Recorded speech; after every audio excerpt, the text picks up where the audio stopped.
ini poin-poin ini yang mahal. Nanti kalau sudah dapat ilmu ini, yang lainnya akan lebih mudah. Nah, jadi jangan disimpulkan, ya Allah, aku sudah ngaji, aku sudah tahajud, kurang apa lagi?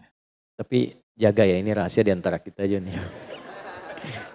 Gini, dalam fikih rizki itu, ada 3 hal yang pokok. 1, rizki itu akan diberikan.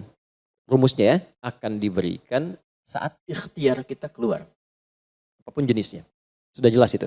itu ada di Quran surah ke-51 Di ayat 22. Wa fis samai rizqukum wa ma tu'adun. Dan di langit telah ditetapkan kadar rizkimu. Dan dijanjikan oleh Allah pasti diberikan. Nah, kapan itu diberikan? Ketika ikhtiar kita keluar. Jadi yang laki-laki, yang ikhwan ini, contoh ini, kita sudah siap saja untuk keluar, baru bawa map melangkah untuk menjemput rizki Allah. Ya, itu sudah ditetapkan keluar. Cuma sampainya kapan kita terima, nanti ada aturan lagi yang mengikat. Ya, sesuai dengan kadar niat nanti. Niatnya apa nih? Apakah mencari rizki untuk kebutuhan dunia saja? Apakah mencari rizki untuk mendapatkan ridha Allah? Niatnya bisa berbeda. Nah, berdasarkan niat itu, nanti Allah arahkan untuk mendapatkan yang terbaik. Tapi berlaku hukum kedua. Ikhtiar Anda itu telah mengeluarkan rizki dan tidak akan menguranginya. Ya, paham dulu sampai sini dulu ya. Pelan-pelan dulu. Jadi ini yang pertama dulu. Rizki sudah ditetapkan, pasti diberikan. Cara Allah memberikan, kita bergerak, itu rizki ditetapkan turun. Nah, diterimanya oleh kita, nanti kembali berdasarkan ikhtiar kita dan niat kita untuk mendapatinya. Innamal a'malu bin, ya, itu dalil hadisnya. Jelas ya, sampai sini dulu. Yang kedua, rizki tidak akan tertukar dan berkurang. Karena kadarnya sudah pas. Ya, tepat, pas. Tidak ada yang berkurang. Dan tidak akan tertukar. Kalau Anda yang berikhtiar, tidak mungkin datangnya ke teman Anda. Mustahil. Kalau kita yang berikhtiar, tidak mungkin kepada saingan kita. Itu mustahil. Ya, kan ada persaingan dalam bisnis kadang-kadang kan. Kalau Anda yang ikhtiar, tidak mungkin ikhtiar Anda hasilnya diberikan kepada lawan bisnis Anda. Itu mustahil. Pasti jatuhnya ke Anda juga. Tidak akan ke yang lain. Kecuali dalam satu bab. Bab rumah tangga. Ya, usaha ayah kadang diberikan rizkinya mengalir kepada anak, atau usaha anak akan mengalir kemudian dampaknya kepada orang tuanya. Itu sudah rumus. Ya, awas hati-hati. Jadi kalau Anda ingin mudah berkehidupan ke depan, didik anak dekat dengan Allah. Ketika anak itu jadi baik, keberkahan pada anak itu akan menular kepada kedua orang tuanya. Ya, Bapak Ibu pengen haji, nabung banyak, belum berangkat, sudah antrian panjang. Kan? Tapi tiba-tiba ada orang yang tetangga anaknya penghafal Quran 30 juz, dapat hadiah haji, orang tuanya ikut, bapaknya ikut, ibunya ikut, gurunya ikut. Ya, jadi nanti ada 2 ayat di dalam Al-Quran yang menjamin usaha orang tua mengalir ke anak, usaha anak mengalir kepada kedua orang tua. Babnya keluarkan kalau ingin mudah. Nah, yang ketiga, nanti saya urutkan di papan tulis supaya memudahkan itu. Yang ketiga, ini yang paling penting untuk disadari, urut dulu ya. 1, rizki telah ditetapkan untuk diberikan sepanjang kita mau berikhtiar untuk menjemputnya. 2, rizki tidak akan berkurang dan tidak akan tertukar. Baik ya? Jelas sampai sini? Nah, ketiga, ini yang paling penting. Fokus ini dengan baik. Rizki akan ditentukan kadar keberkahannya. Saya bicara berkah dulu tuh. Berdasarkan kadar keimanan seorang hamba. Yang ketiga ini kaidah khusus yang membedakan antara beriman dengan belum beriman. Sebab kita bisa bertanya kepada Allah, ya Allah, saya sudah beriman. Ada hambamu belum beriman. Apa yang membedakan iman saya dengan hambamu yang belum beriman terkait dengan persoalan rizki? Maka turun nanti ada ayat tentang rizki yang dikaitkan dengan iman. Sekarang kita praktekkan pelan-pelan. 1, pasti diberikan sesuai kadar ikhtiar. 2, sifatnya tidak tertukar sesuai dengan niat. Rizki nggak butuh alamat ya Pak. Begitu dapat langsung diberikan. Karena malaikat tuh kalau sudah turunkan nggak mungkin salah alamat tuh. Udah tercatat semua itu. 3, kadar iman menentukan Keberkahan satu rizki. Ini, 3 ini. Ya, cara memahaminya bagaimana? Kalau ada yang bergerak, itu pasti rizki diperintahkan ya untuk diturunkan.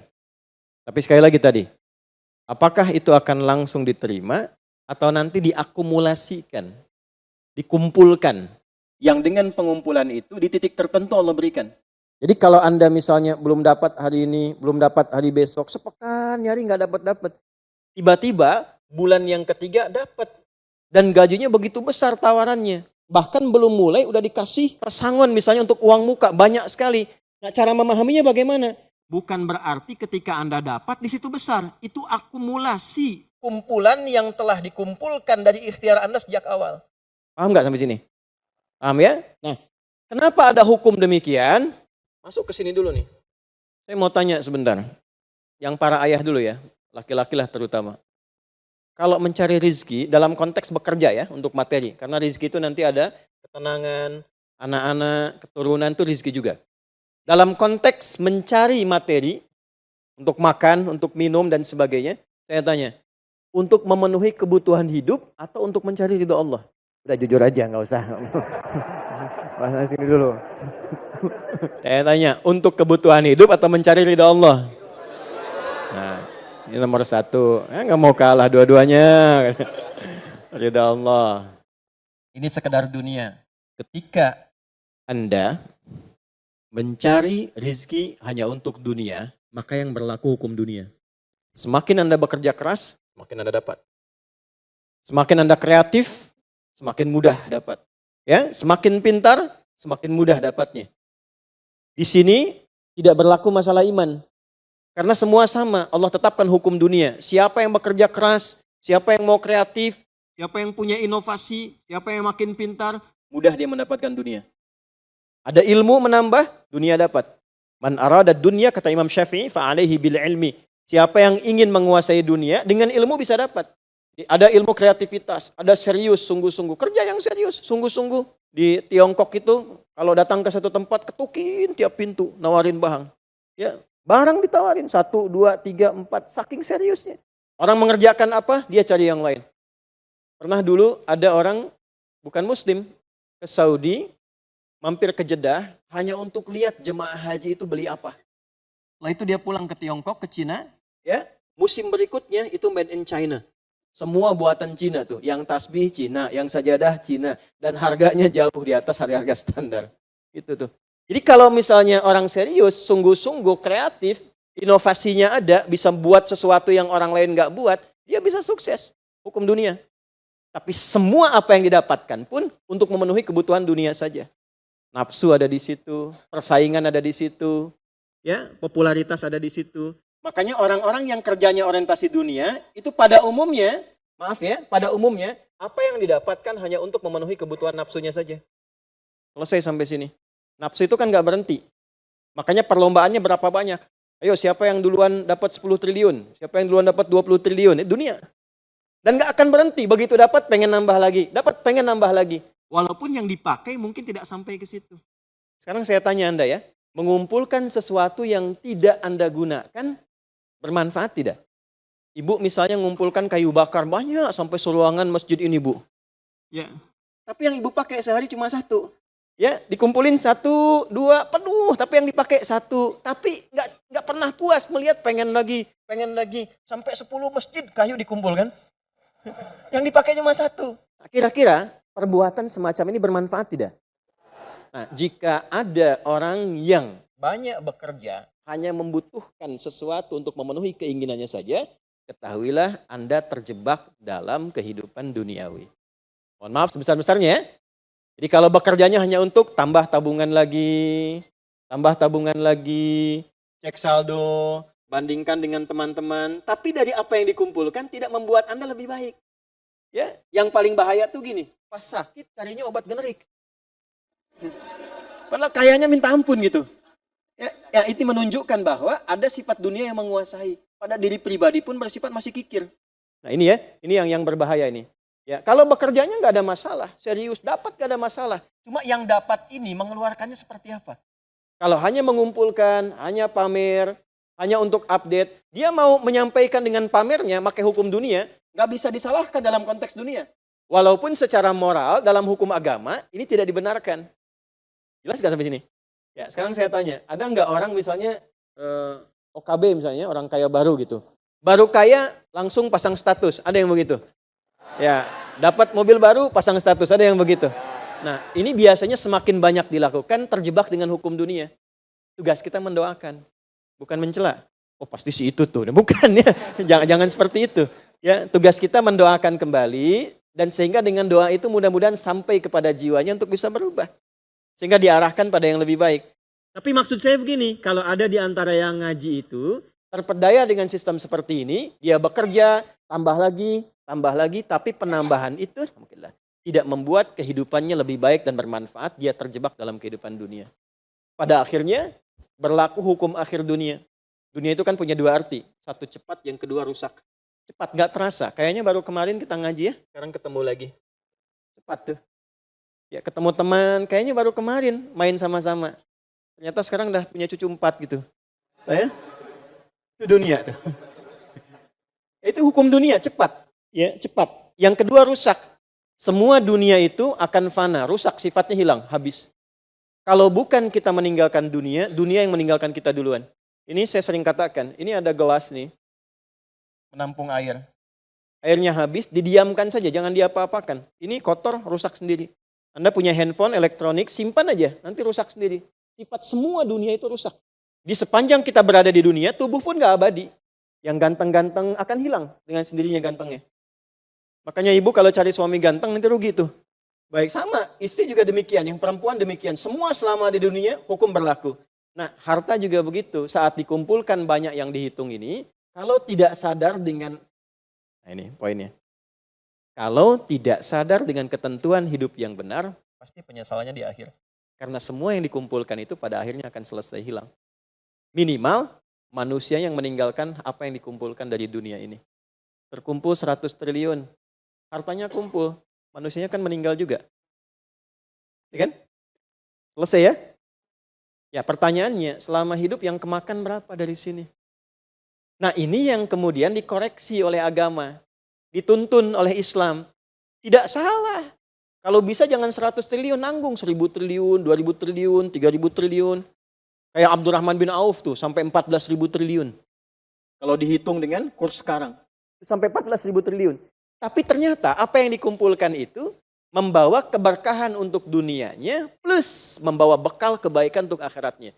1 dari 10 orang yang dijamin masuk surga tanpa hisab adalah orang paling kaya yang pernah hidup di muka bumi ini.